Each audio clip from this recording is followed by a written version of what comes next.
어찌하여 이방 나라들이 분노하며 민족들이 헛된 일을 꾸미는가? 세상의 군왕들이 나서며 관원들이 서로 꾀하여 여호와와 그의 기름 부은 받은 자를 대적하며 우리가 그들의 맨 것을 끊고 그의 결박을 벗어버리자 하는도다. 하늘에 계신 이가 웃으시며 주께서 그들을 비웃으시리로다. 아멘. 함께 기도하시고 하나님 말씀 듣겠습니다.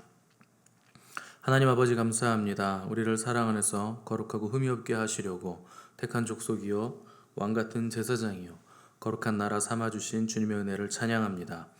이 시간 주의 영으로 임하시고 말씀의 능력과 권세로 우리를 다스려 주시옵소서. 예수님의 이름으로 기도드렸습니다.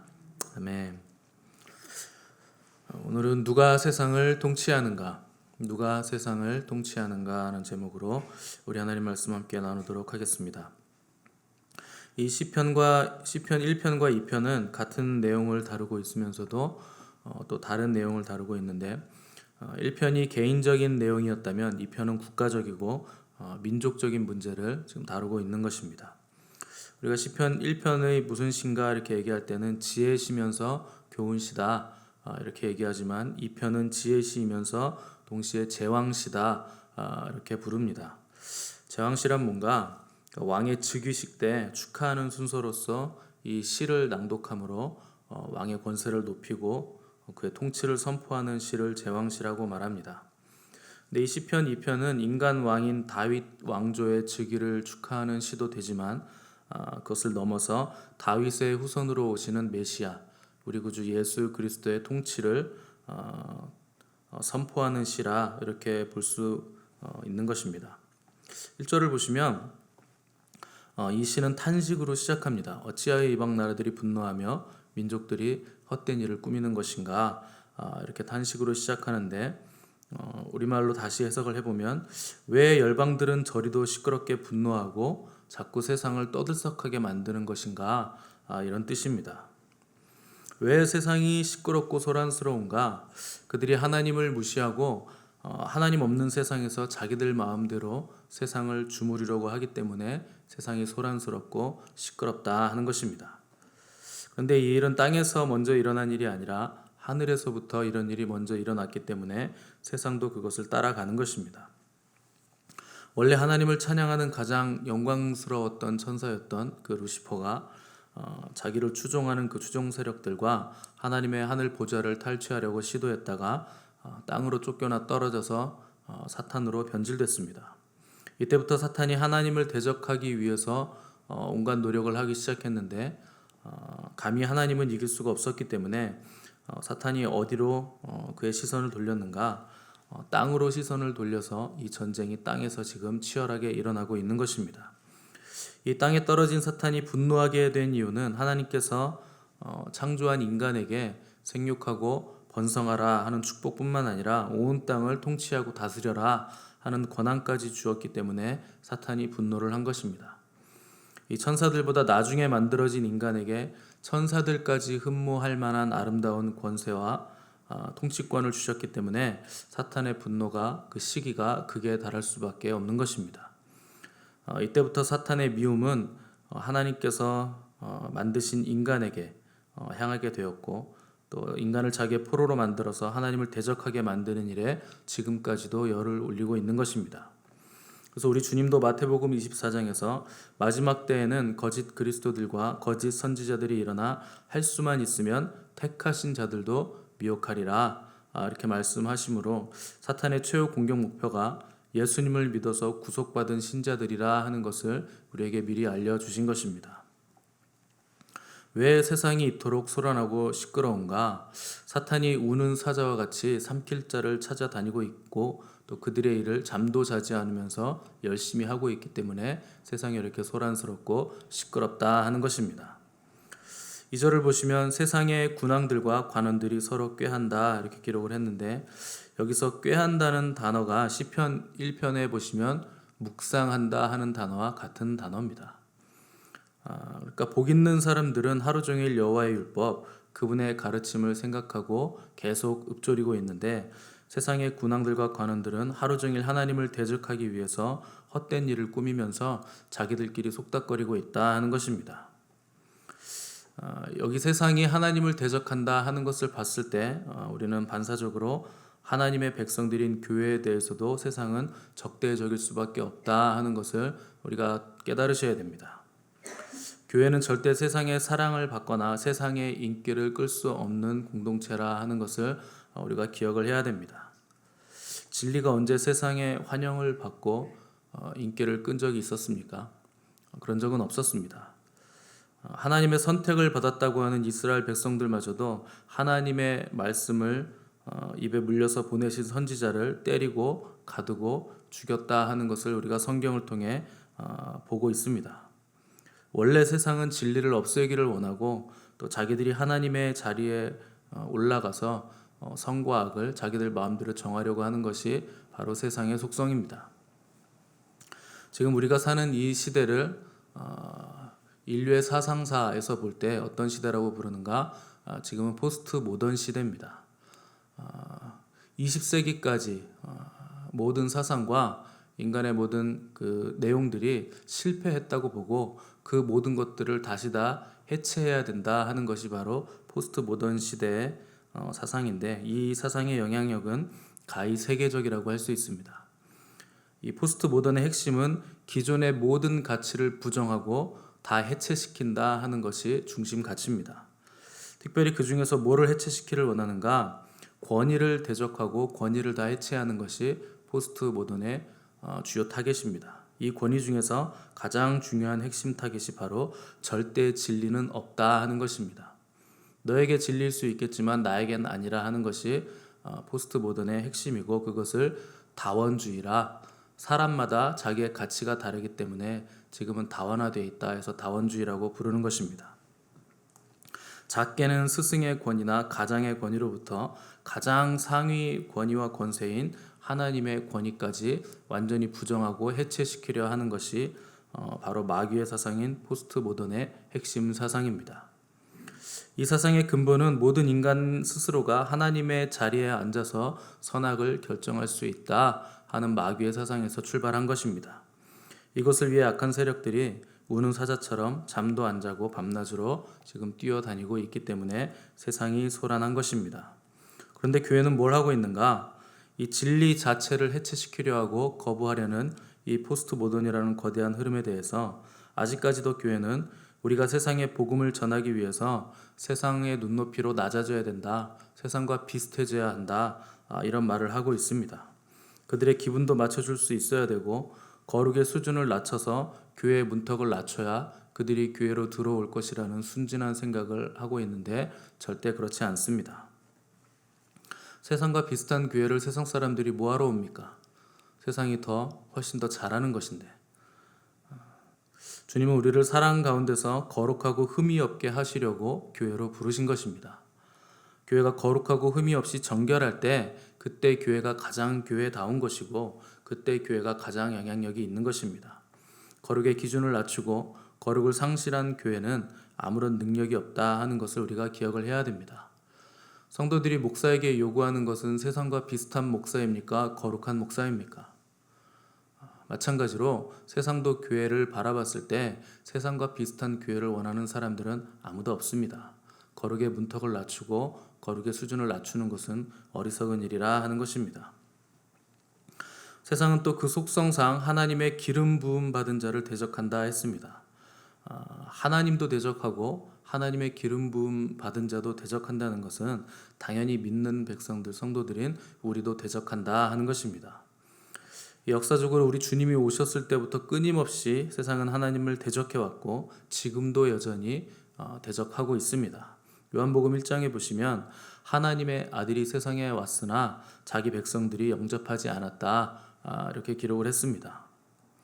온 우주 만물을 지으신 창조자가 이 땅에 오셨는데 피조물들이 자기를 지으신 분을 영접하지도 않고 오히려 피조물이 창조자를 십자가에 못 박아서 죽였다 하는 것입니다.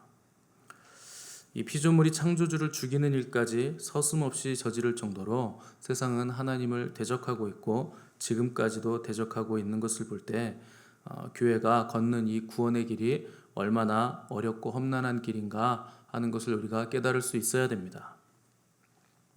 어떤 분들은 교회 주일에 와서 일주일간 힘들게 일하고 왔으니까 주일만큼은 편안한 분위기에서 힐링하고 여유롭게 조용히 앉아서 나긋나긋하게 설교, 재밌는 설교 듣고 은혜 받고 집에 가고 싶다, 이런 생각하시는 분들이 있는데, 신앙생활이 그렇게 나긋나긋한 게 아닙니다. 신앙생활은 영적인 전쟁입니다. 우리가 타고 있는 이 교회라는 배는 유람선이 아니고 군함입니다. 각자가 자기의 자리에서 전투태세를 항상 갖추고 있지 않으면 거기에 구멍이 생기게 되고 이 배가 나 때문에 침몰할 수도 있다 하는 것입니다. 그래서 우리가 예수님을 믿으면 모든 문제들은 다 사라질 겁니다, 이렇게 말할 수 없는 것입니다. 왜냐하면 구원의 길은 처음부터 끝까지 이 영적 전쟁을 수행하는 지난하고 고된 길이기 때문에 그런 것입니다. 세상이 존재하는 한 이 전쟁은 사라지지 않을 것입니다. 그래서 아담은 선악과의 유혹에 넘어간 것이고 아벨도 가인에게 죽임을 당한 것입니다.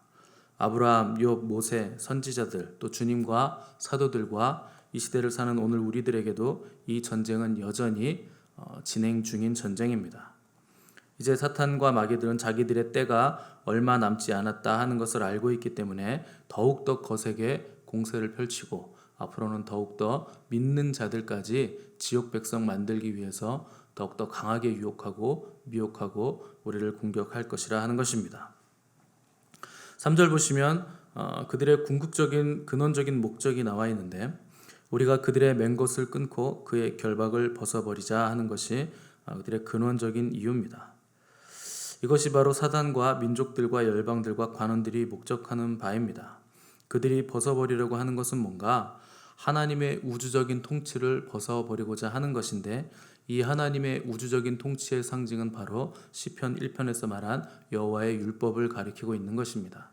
그들이 벗어버리고자 하는 것은 우리 하나님의 율법, 하나님의 가르침, 그것이 우리에게 멍에와 같고 우리에게 거치는 것이 되니 다 벗어버리자 하는 것이 그들의 목적입니다.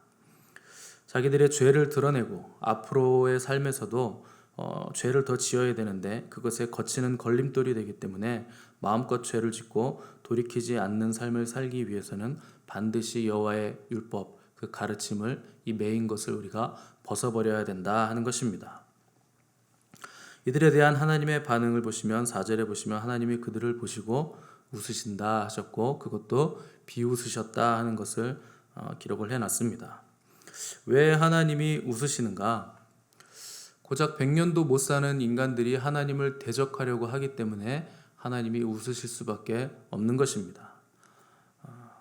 노아 홍수 이후에 하나님을 대적하는 노아의 후손들이 생겨나서 그들이 함께 모여서 하나님을 대적한 적이 있는데 그것이 바로 바벨탑입니다.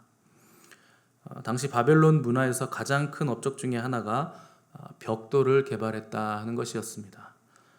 이는 천지가 개벽할 발명품이었는데 큰 돌은 사람들이 운반하기가 어렵고 큰 돌을 가지고 집을 짓거나 거주지를 만들거나 성을 쌓기는 너무 더 힘들었습니다.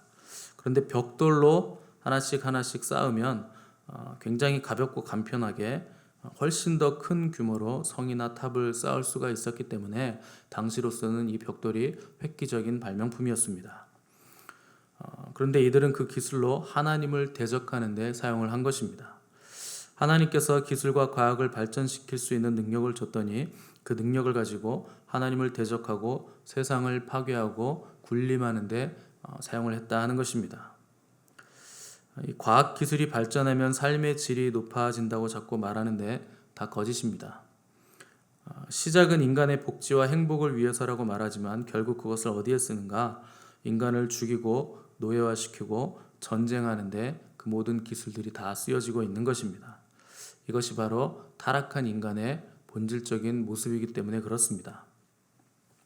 이 벽돌을 발명한 사람들이 자기들의 이름을 내고 또 하나님처럼 되기 위해서, 하나님을 거절하기 위해서, 또 흩어짐을 면하기 위해서 하늘까지 우리가 탑을 쌓자 이렇게 도모를 했는데 그때 하나님은 내려오셔서 그들을 비웃으셨습니다. 그리고 그들의 언어를 분열시키셔서 서로 말을 알아듣지 못하는 심판을 내리셨고 그때부터 이들은 전 세계로 흩어지게 됐습니다. 바벨이라는 말은 섞이다, 혼잡하다 이런 뜻입니다. 하나님이 없는 과학, 하나님이 없는 민족, 하나님이 없는 역사, 하나님이 없는 모든 도모들은 혼잡과 혼돈일 수밖에 없는 것입니다. 이 하나님의 웃음 뒤에는 하나님의 분노하심이 기다리고 있다 하는 것을 우리가 기억해야 됩니다. 하나님이 분노를 발하시면 이 모든 헛된 도모들은 바람의 티끌처럼 다 사라지게 되는 것입니다. 역사상 가장 위대한 제국이라는 로마 제국도 인류 역사에서 그 자취를 감췄습니다. 음란과 폭력이 난무해서 타락이 극에 달했던 이 로마 제국을 하나님께서 그냥 두지 않으시고 심판하셨기 때문에 그런 것입니다. 이러보건대 누가 인류 역사를 주관하시는가? 누가 우리 인생의 주인이신가? 우리 하나님 여호와 하나님 그분이 우리의 주인이시고 인류 역사를 주관하시는 분이십니다. 사탄은 네가 네 인생의 주관자다. 네 인생의 주인은 바로 너다. 계속 속삭이지만 거짓입니다. 우리는 우리 인생을 주관할 만한 능력이 없습니다. 우리는 그런 존재들이 아닙니다. 오직 하나님 말이 우리 인생의 주관자가 되시고 우리 인생의 필요가 무엇인지를 정확하게 아시는 유일한 분이십니다. 그분은 보이는 세계와 보이지 않는 세계를 주관하시고 통치하시는 분이십니다. 영원하신 그분의 통치를 받아들이고 겸손하게 그분을 왕으로 모시는 자는 그분의 나라에서 영원히 살게 될 것이나 사탄의 왕국에 속하여서 하나님을 대적하는 사람들은 사탄과 함께 결국 영원한 불못에 들어가는 형벌을 받게 될 것입니다. 이것은 심판의 문제이기도 하지만 그 이전의 영적 전쟁의 문제입니다. 사탄은 우리가 영적 전쟁에 참여하지 못하도록 계속 유혹하고 방해하고 겁을 주는 것입니다. 이 겁을 주는 사탄의 역사 때문에 얼마나 많은 크리스찬들이 이 승리한 전쟁임에도 계속 두려워하고 또 너무도 무기력하게 사탄의 포로가 되어서 지옥 백성이 되는 연습을 하면서 살고 있는지 알 수 없습니다. 이것은 비극적이고 굉장히 기이한 현상이고 아주 참담한 현상입니다. 여러분들은 속지 마시기 바랍니다. 이 전쟁은 승패가 이미 에덴 동산에서 결정지어진 전쟁입니다. 이미 하나님이 사탄은 너는 머리가 깨어질 것이다. 결국 죽게 될 것이다. 이렇게 선고를 내린 전쟁입니다. 이미 사탄이 패배한 전쟁이지만 사탄은 불법적으로 지금 활동을 하고 있는 것입니다. 그러니 여러분 겁내지 마시고 일어서시기 바랍니다. 적을 알고 나를 알면 백전백승입니다. 우리 대적 사탄은 이미 패배했고 하나님의 자녀인 우리는 이미 이긴 전쟁이기 때문에 매 순간 이 승리를 선포하고 우리의 승리의 개가를 부르며 믿음으로 전진하면 되는 것입니다. 하나님이 우리를 위해서 싸우심을 믿고 감사와 찬양을 하나님께 올려드리는 오늘 하루 또 승리하는 하루가 되시기를 간절히 바랍니다. 기도하겠습니다.